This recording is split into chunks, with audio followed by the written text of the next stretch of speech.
देख रहे हैं डार्क राजकुमार के साथ। तो चलिए पढ़ते हैं आज की कहानी की ओर।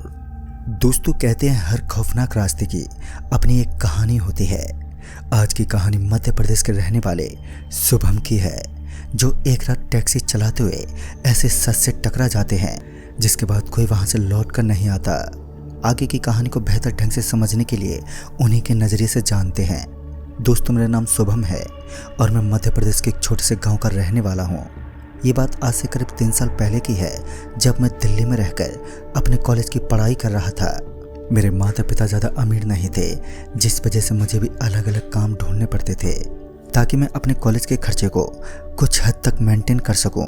इसी तरह एक बार मैंने कुछ पैसे इकट्ठे किए और एक सेकंड हैंड टैक्सी ले ली। तभी मैंने सोचा कि ये काम मेरे लिए काफ़ी सही रहेगा। वैसे भी मुझे बार बार दिल्ली के एक कोने से दूसरे कोने जाना पड़ता था और अब टैक्सी रहने से मेरे पैसे भी बच जाएंगे और मेरी कुछ कमाई भी हो जाएगी। ये सोचकर मैं काफ़ी खुश था और मैंने अपना काम शुरू कर दिया। मैं जगह जगह जाकर लोगों को उनके सफ़र तक छोड़ दिया करता था और इसके मुझे अच्छे खासे पैसे मिल जाया करते थे। मैं अपने काम से काफ़ी संतुष्ट था और सब कुछ बहुत बढ़िया चल रहा था। लेकिन फिर एक दिन जब मैं अपने कॉलेज पहुंचा तो मुझे पता चला कि फर्दर स्टडीज़ के लिए कुछ फीस भरनी है। मैंने जब अपने पास पैसे देखे तो वो काफ़ी कम थे, जिस वजह से मैंने अपनी टैक्सी के काम को ओवर टाइम करने की सोची। पहले तो मैं ये काम सिर्फ शाम तक ही किया करता था, लेकिन अब मुझे पैसों की ज़रूरत थी, जिस वजह से मैं रातों को भी शहर के सड़कों पर टैक्सी दौड़ाता और यात्रियों को उनकी जगह पर ड्रॉप करता। फिर कुछ दिनों तक तो सब कुछ सही था। फिर रात में जब कभी मुझे किसी सुनसान इलाके की तरफ जाना होता था तो मैं उनसे ज़्यादा किराया चार्ज करता था और वो खुशी से दे भी दिया करते थे।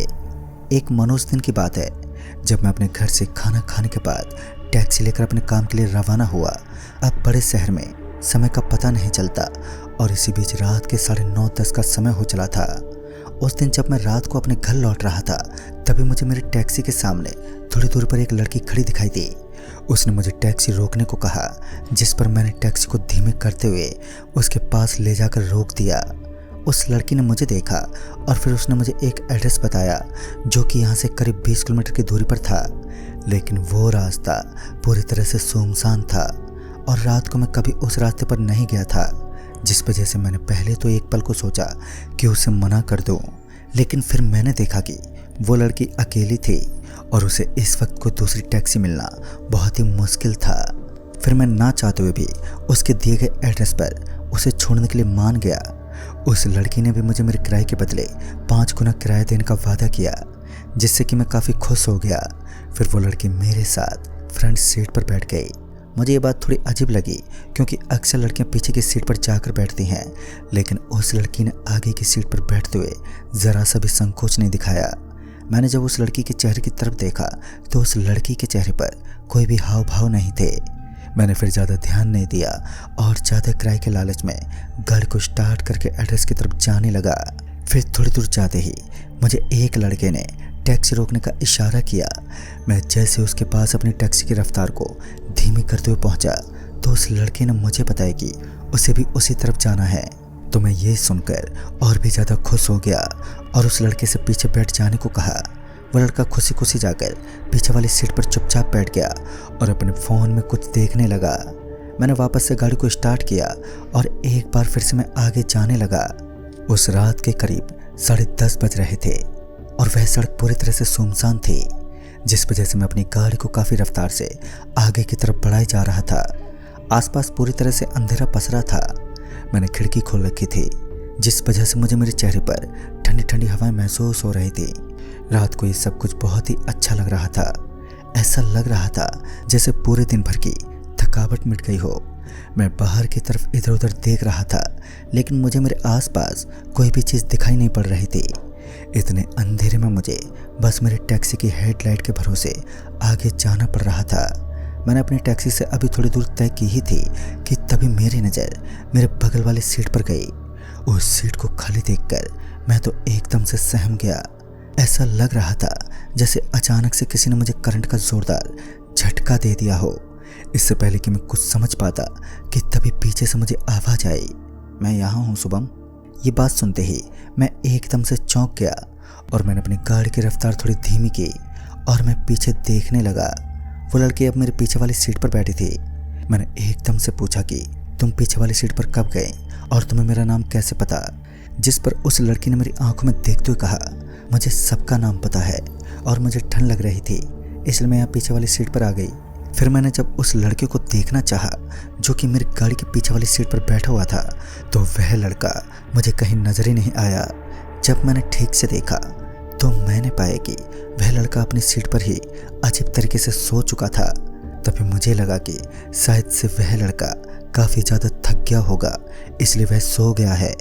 लेकिन मुझे ये बात थोड़ी अजीब लगी कि वो लड़की चलती गाड़ी में पीछे वाली सीट पर कैसे चली गई, क्योंकि इस तरह किसी का पीछे वाली सीट पर जाना असंभव वाली बात थी। और तो और उस लड़की को मेरा नाम कैसे पता चला? मैं ये सब सोचने लगा, लेकिन फिर मैंने खुद को ये कहकर तसल्ली दे दी कि शायद से टैक्सी रोकते वक्त मैंने उसे अपना नाम बताया होगा। और फिर ये सोचते हुए मैंने वापस से टैक्सी को स्टार्ट किया और टैक्सी की रफ्तार बढ़ाते हुए मैं आगे की तरफ जाने लगा। मैं जैसे ही थोड़ी दूर आगे गया कि तभी मेरी नज़र मेरी टैक्सी के फ्रंट मिरर पर पड़ी, जहाँ से मैं उस लड़की को साफ साफ देख सकता था। फिर यूँ कहें कि उस शैतानी आत्मा को मैं साफ साफ देख सकता था।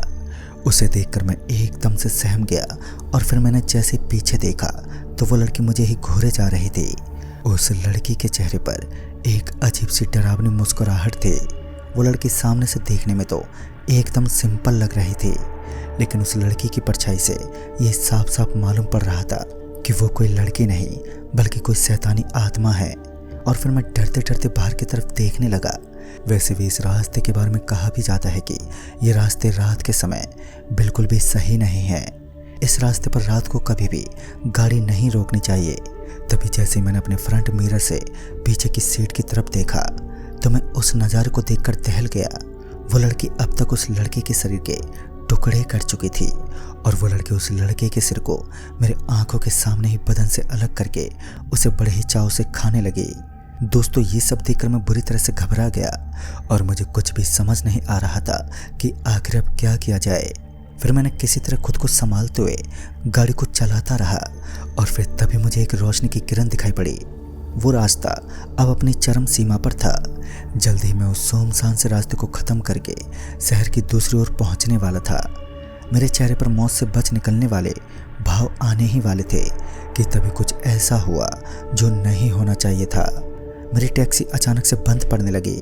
मैंने अपनी टैक्सी को चालू रखने की बहुत ही ज़्यादा कोशिश की, लेकिन देखते ही देखते मेरी टैक्सी एक जगह पर ही रुक गई।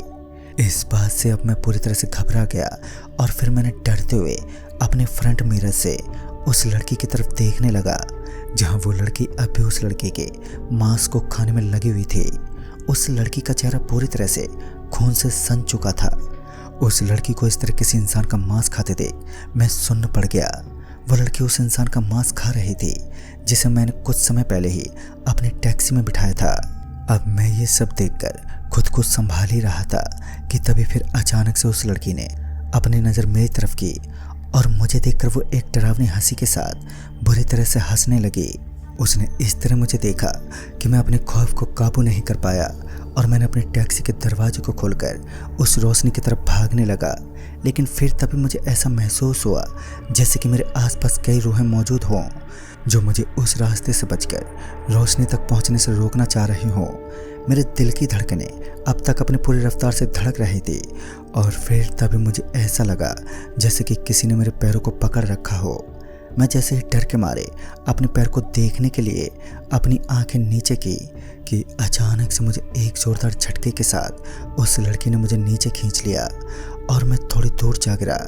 इस वजह से मेरे सर पर थोड़ी चोट लगी और मैं किसी तरह अपनी टैक्सी की तरफ देखने लगा कि तभी मैंने देखा कि वो लड़की मेरी ही तरफ चलकर आ रही थी। अब मुझे उसकी आंखों में चमक और उसके चेहरे पर भूख साफ साफ नजर आ रही थी।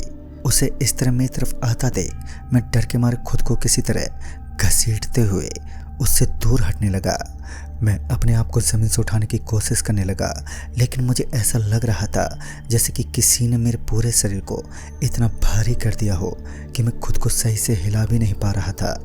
मुझे मेरी मौत मेरे आंखों के सामने दिखाई पड़ रही थी, जो कि अब बस धीरे धीरे मेरे पास ही आ रही थी। मेरी आंखें उस खौफनाक मंजर को ज़्यादा देर तक देख नहीं पाई और मैंने अपनी आंखें बंद कर ली। मेरी सांसें डर के मारे अब तेज हो चुकी थी कि तभी मैंने मन ही मन भगवान का नाम लेना एकदम से शुरू कर दिया और बिना रुके मैं काफ़ी समय तक अपनी आंखें बंद करके उसी तरह लेटा रहा और बस भगवान को याद करता रहा। लेकिन जब कुछ देर के बाद मुझे ऐसा अनुभव हुआ जैसे कि मेरा शरीर पहले की ही तरह एकदम सामान्य हो गया है, तो मैंने डरते हुए अपनी आंखें खोली और फिर मैं जल्दी से उठ खड़ा हुआ। मैं बिना ज़्यादा कुछ सोचे समझे बस भगवान का नाम लेते हुए उस रोशनी की तरफ भागे जा रहा था और फिर थोड़ी ही देर में मैं उस रास्ते को पार करके एक खंभे के पास आ पहुंचा जहां से वो रोशनी आ रही थी। वहाँ बहुत सारे घर भी थे और फिर कुछ लोग मुझे इस हाल में देखकर मेरे पास भी आ गए और मुझसे पूछने लगे। जब मैंने उन्हें अपने साथ घटी ये खौफनाक घटना बताई तो वो लोग काफ़ी आश्चर्य से मुझे देखने लगे और फिर उनमें से एक शख्स ने मुझे इसके पीछे की जो दास्तां बयां की तो उसे सुनकर तो मैं दंग रह गया। उसने बताया कि बहुत सालों पहले एक लड़की जो यहाँ पास में ही रहा करती थी, जब एक दिन वो लौट रही थी तो जिस टैक्सी में वो लौट रही थी उस टैक्सी का ड्राइवर एक बहुत ही कमीना इंसान निकला। उसने उस लड़की को गुमराह करके एक सुनसान रास्ते के बीचों बीच ले आया और अपने हवस का शिकार बनाया। उसने उस लड़की के साथ बलात्कार किया और बाद में इसी रास्ते पर दफना दिया। उस दिन के बाद से आज तक कोई भी इंसान रात में इस सड़क से सफ़र नहीं करता। अगर कोई टैक्सी, ऑटो या बस चलती दिख जाए तो सूरज ढलने के बाद वो लड़की अपने बदले में खोए हर शख्स का दिल निकाल लेती है जो इस रास्ते से भटका हुआ मिल जाता है। पर तुम बहुत ही खुशकिस्मती हो जो जिंदा बच गए। दोस्तों, उनकी बात सुनकर मैं और भी ज़्यादा डर चुका था और फिर मैंने उस रास्ते की तरफ कभी पलटकर ना देखने का फैसला किया और फिर कुछ ही समय बाद मैंने उस शहर को भी छोड़ दिया। दोस्तों, आज भी जब कभी किसी टैक्सी में किसी लड़की को बैठा देखता हूँ तो मेरी रूह कांप उठती है। तो दोस्तों, इस कहानी में बस इतना ही। तब तक के लिए बाय एंड टेक केयर।